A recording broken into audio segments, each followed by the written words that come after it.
লিচু গাছের মুকুল বের হয়ে গেলে অবশ্যই অবশ্যই এই পরিচর্যাটি করবেন প্রিয় ভাইরা, যদি ভালো ফলন পেতে চান।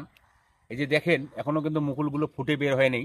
এই সময়ের মধ্যে এই যে মুকুলগুলো কালো কালো হয়ে যাবে মাইট এবং মাকড়ের আক্রমণের ফলে।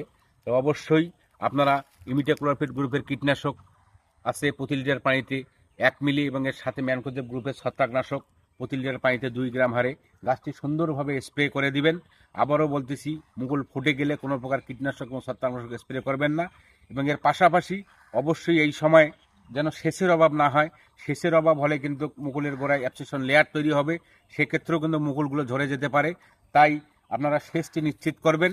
এবং এর পাশাপাশি এখানে মাইট আক্রান্ত বিভিন্ন ডালপালা রয়েছে, পাতাগুলো কুকড়ে কুকড়ে আসবে, সেই পাতাগুলো অপসারণ করবেন। এই কাজ এবং পরিচর্যাগুলো যদি আপনারা করেন, আপনাদের লিচু গাছগুলোতে অবশ্যই আপনারা অধিক পরিমাণে ফলন ফলাবেন।